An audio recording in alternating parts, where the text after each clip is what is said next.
Buenos días, bienvenidos. La psicología moderna, y mucho menos nuestra psiquiatría,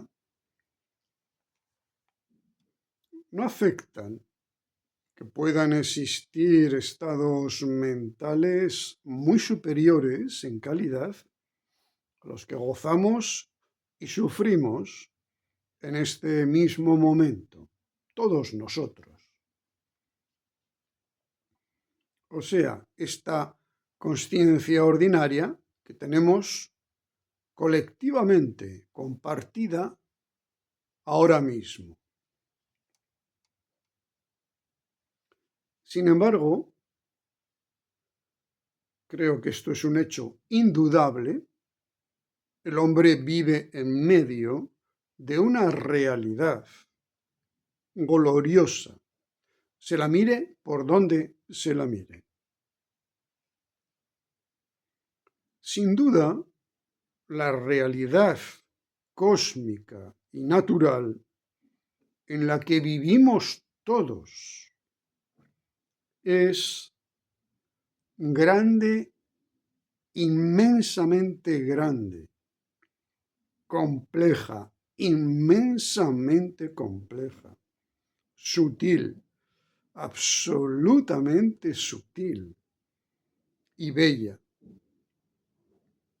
quizás por todas las cualidades anteriores hasta el extremo, más inconcebible, y quizás además sea inmensamente buena. Un bosque es glorioso, no cabe duda, pero cada árbol también lo es, y todas las hojas de ese árbol y cada gota de clorofila que viven en ella. Pero el valle donde se encuentra la cordillera de montes, la región, el país, el continente, el planeta, etcétera, etcétera, son de forma absolutamente evidente gloriosos también.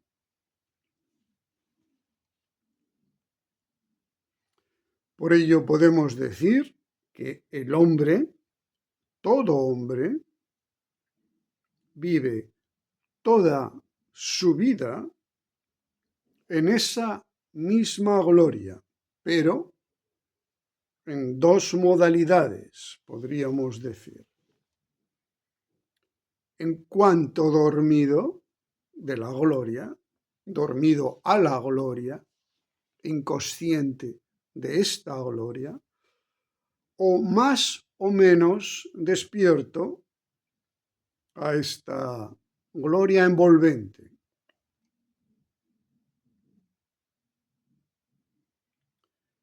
Por ello, el buscador es aquel semidespierto o quizás sencillamente algo despierto que ha percibido algo de la gloria, quizás por un segundo, quizás un simple chispazo, de esa gloria en la que vivimos todos. Pero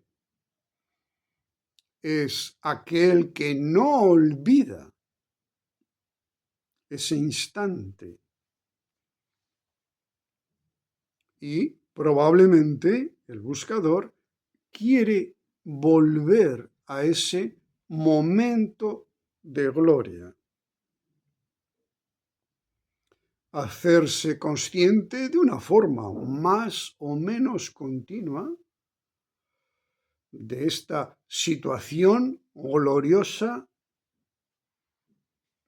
en la que vive ahora, siempre ha vivido y siempre vivirá.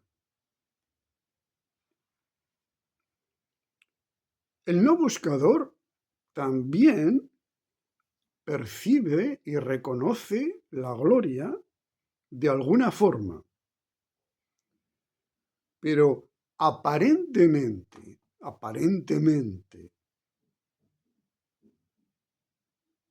no aspira voluntariamente a sentirla de una forma continua, no aspira a acercarse a ella voluntaria ni voluntariosamente, podríamos decir. No aspira a penetrar en esa vida gloriosa que por las razones que sean ha logrado percibir. Como digo, esta distinción puede ser sólo aparente, pero ciertamente en otras ocasiones las diferencias entre la actitud del buscador y del no buscador, la actitud de búsqueda y de no búsqueda, son claramente una diferencia de calidad total. Por lo tanto, la búsqueda podría consistir en lo siguiente: en saber a ciencia cierta que todos nacemos, vivimos y morimos en medio de esa gloria, en aspirar a vivir en ella con la máxima intensidad que sea posible y reconocer que esa gloria tiene una entidad propia,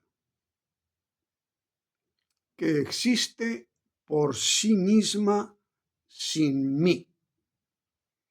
En primer lugar, podríamos decir, existe por sí misma sin mí. Luego, mi ubicación en ella será ya otra cuestión, digamos, de un segundo tiempo o superior. Por eso podemos decir que habrá diferentes grados o despertares posibles. El primero de ellos nos permite darnos cuenta de que existe algo glorioso. Por lo tanto, existe la posibilidad de experimentar la gloria psicológica, individual, consciente, personal.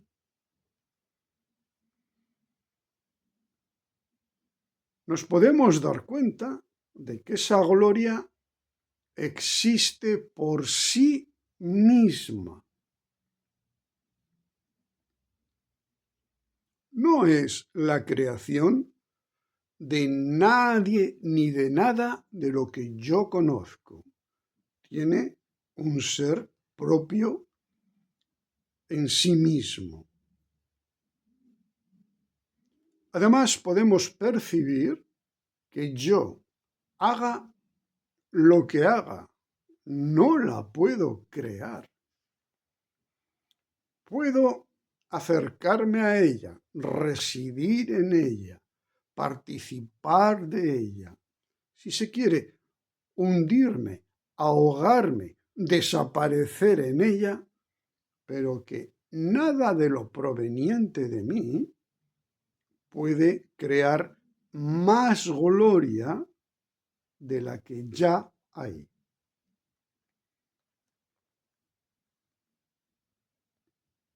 Pero ¿y entonces nuestro sueño en qué consiste? Nuestro sueño consiste en la negación de la gloria del ser, en la negación de la posibilidad del yo de experimentar y sentir y comprender y ser capaz de ver al ser como algo glorioso en sí. Y claro, este momento de gloria anula todas nuestras experiencias previas. La gloria arrasa con todo lo nuestro, con todo lo humano, con todo lo constituido y creado por mí mismo. El sueño afirma que existo yo sufriendo en una situación doliente de la que no puedo escapar, en una situación de una perplejidad, de un desconocimiento y casi muchas veces de un absurdo del cual no me podré liberar nunca.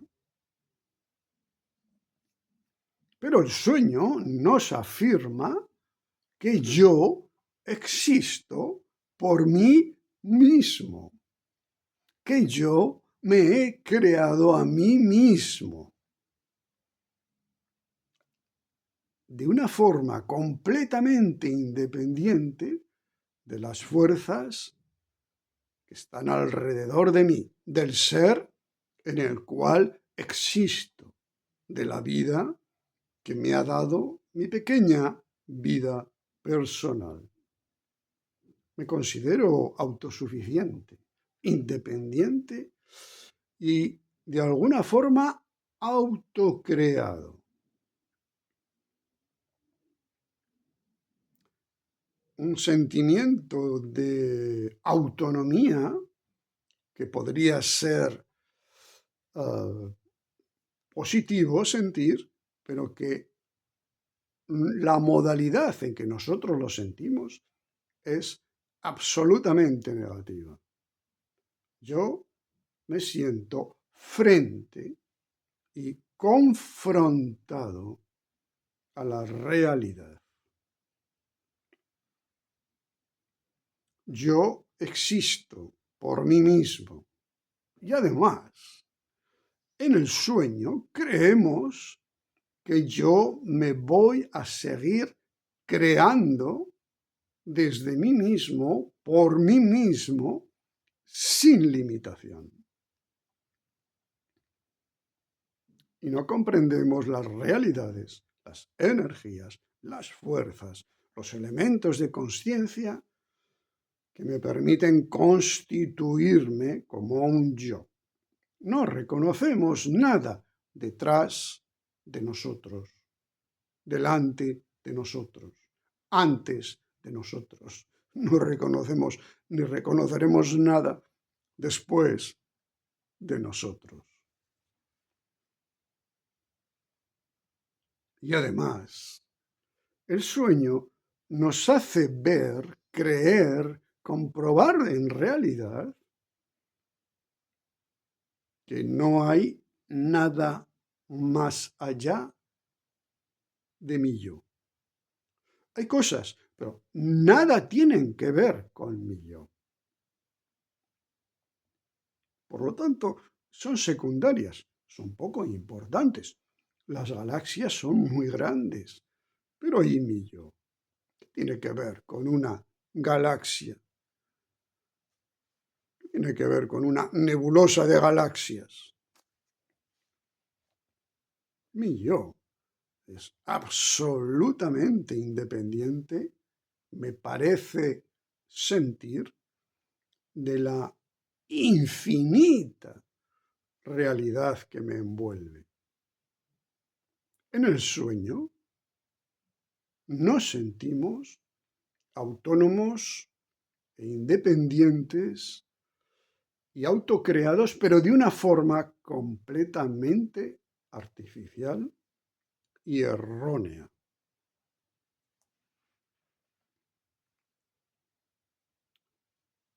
Y ponemos para ello una objeción, pero existe el mal y existe la muerte.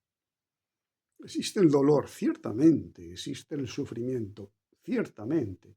Existe la vejez, la enfermedad, la muerte, ciertamente. y cómo ver en ello nada del orden de la gloria. Pero la cuestión está en que quizás sea porque la vida en su totalidad no nos parece gloriosa en sí.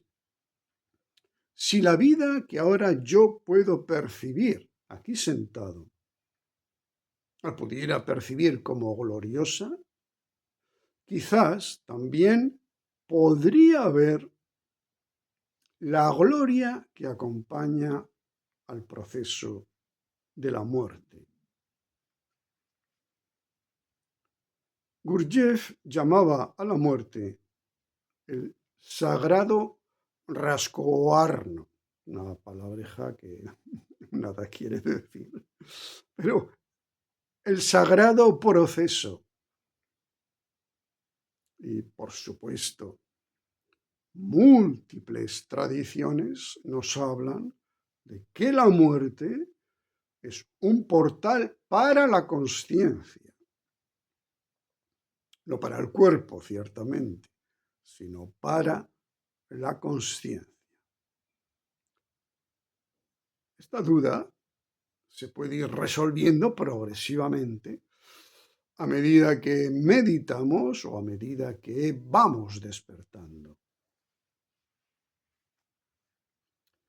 De forma tal que si fuéramos capaces de ver la gloria de la vida, quizás podríamos entender la peculiar y difícilmente comprensible, en eso estamos de acuerdo todos, de la propia muerte, inevitable e indeseada muerte. Retomemos el comienzo. El hombre despierto, en alguna medida, y el hombre dormido, en alguna medida. Aquí no hay sí y no, sino grados, siempre grados y niveles. Ambos, lo quieran o no, viven en la misma situación gloriosa, en el mismo ser glorioso, la misma vida llena quizás de aparentes limitaciones, pero ciertamente una vida realmente gloriosa.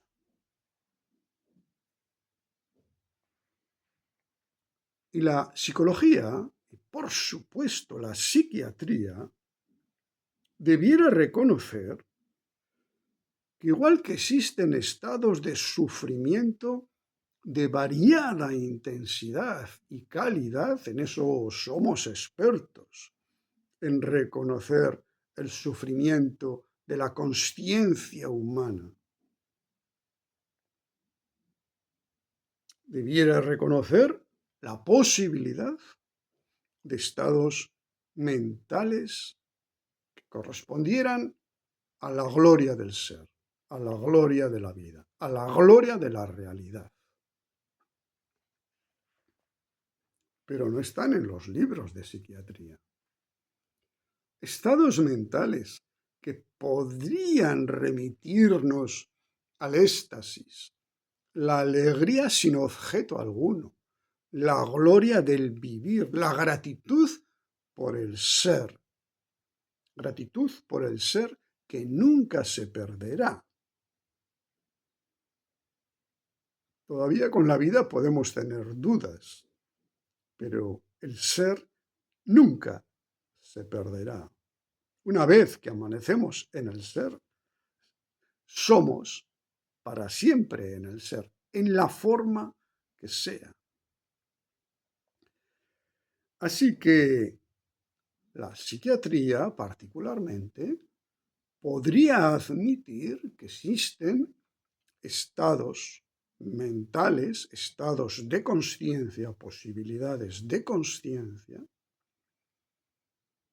muy por encima de la consciencia ordinaria, neurótica, sufridora, insatisfecha, separada de todo y perpleja a lo que llamamos la consciencia normal.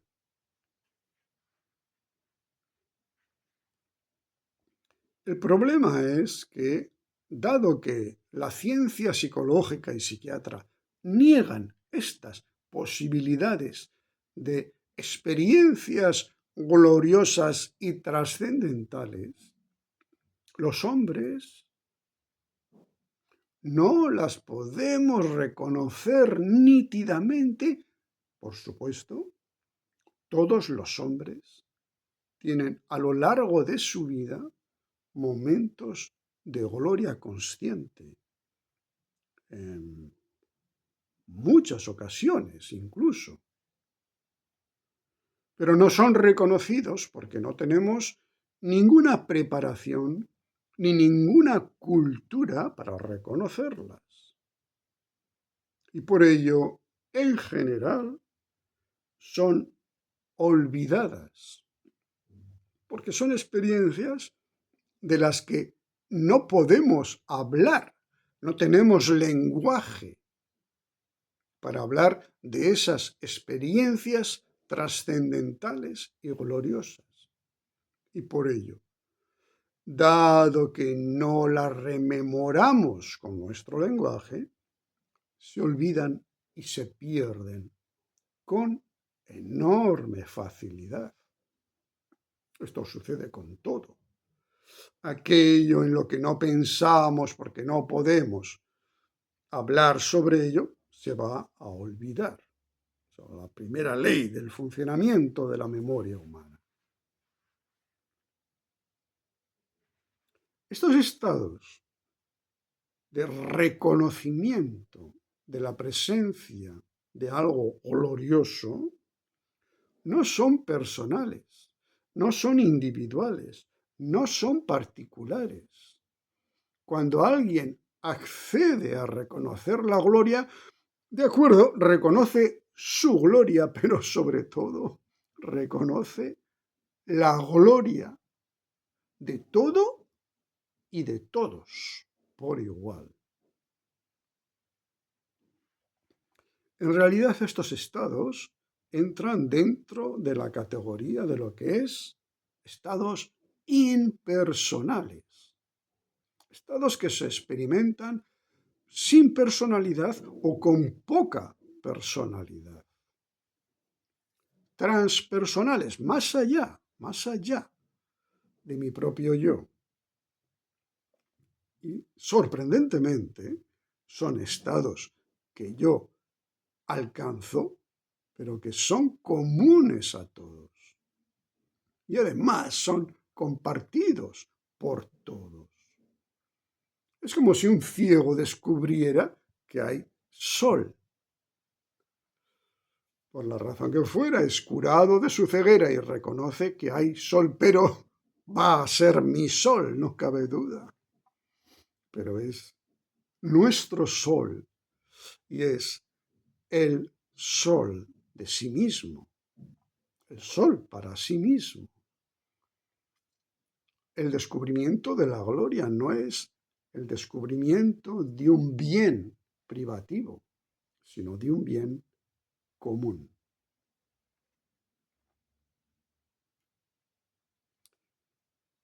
Repito, la afirmación inicial. El despertar, y aquellos que más o menos están despiertos, el despertar vive en la gloria, pero el sueño y aquellos que estamos más o menos dormidos, también viven exactamente en la misma gloria. La conclusión es que dormidos o despiertos, buscadores y no buscadores, no la podemos evitar de ninguna manera.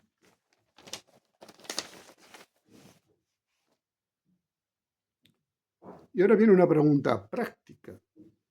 Pero más allá de admitir teóricamente e intelectualmente la existencia de lo glorioso, ¿cómo podría uno acercarse a ello? Hay cientos de vías, caminos, escuelas. Por supuesto que sí. Todas tienen su validez, sus dificultades, sus peligros, sus riesgos, etcétera, etcétera.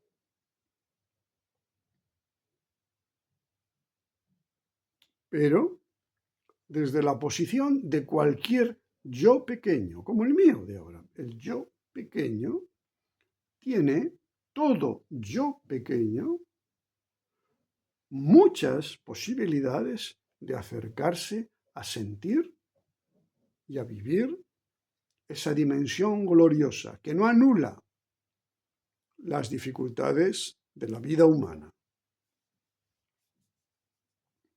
¿Cómo? Por ejemplo, podemos rechazar la pequeñez. La gloria viene generalmente por la percepción de lo grandioso de una hoja, lo grandioso de una nebulosa de galaxias. Pero en mi vida, cuando veo algo pequeño, inmediatamente me doy cuenta de que no puede ser definitivamente real. No lo niego en su existencia como algo pequeño, pero no sustituyo la gran realidad por una pequeñez. Mi yo pequeño, perdido, complejo, despistado, desorientado, no puede ser la última realidad. Así que renuncio a la pequeñez en todas sus formas. Y también renuncio a la falsa sencillez, a la falsa simplicidad de esto es esto, si ya me lo han contado, si ya me lo han dicho. No.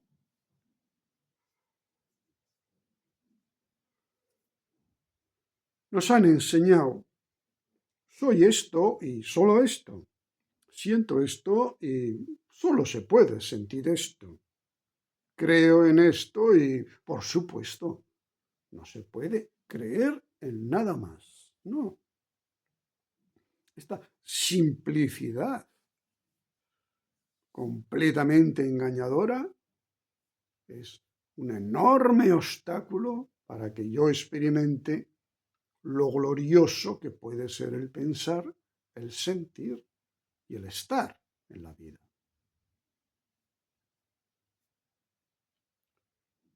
Rechazamos también, ¿por qué no? Se puede hacer la fealdad. Lo glorioso es bello, por grande, por complejo, por sutil. Lo glorioso es bello, aunque no lo quiera. Todos lo sabemos. La naturaleza, el cosmos, el firmamento, es bello. Tienen una belleza absolutamente innegable. Así que, si percibo algo feo, me parece que estoy engañado. Me parece que no estoy viendo bien. Me parece que tengo que volver a mirar. No puede ser lo definitivo algo que aparece como feo. No puede ser la explicación de la vida el odio, la envidia, el crimen, la injusticia, el egoísmo. No puede ser lo final. También rechazamos lo grosero, lo burdo, lo evidente, lo que no tiene sutileza, ni finura, ni complejidad interior. No renunciamos a la presencia potente de una montaña o de una roca, pero sabemos muy bien que en la vida hay unos grados de sutileza microscópica increíbles.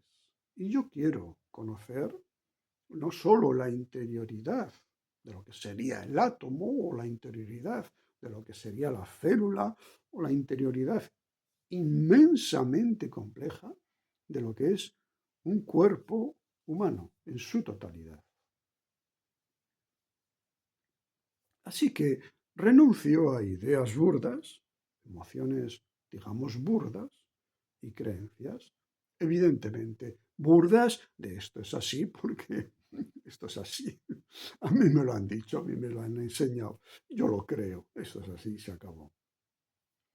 Y cuando desarrollamos esta actitud central, que no debiera ser tan difícil vivir en un estado de gloria más o menos estática, de alegría esencial por vivir, por estar, por ser, buscadores y no buscadores pueden hacer más o menos cosas muy distintas. Los buscadores, según sus preferencias, pueden meditar o no, pueden hacer yoga o no, pueden practicar budismo, zen o no, pueden intentar despertar a la vida o no, pueden autoconocerse psicológicamente de su pequeño ego personal o no. Su actitud estará centrada siempre en la grandeza envolvente. Y dentro de esa grandeza envolvente y sin negarla ni olvidarla por un instante, podrán hacer todo eso perfectamente, tienen pleno derecho. Y los que no son buscadores se podrán dedicar a su vida personal, particular, familiar, social, etcétera, etcétera, cultural incluso. Porque lo importante ya no serán en concreto para el buscador sus metas. Iluminación, liberación, salvación, despertar, etcétera, etcétera. Ni sus métodos, el budismo, hinduismo, sufismo,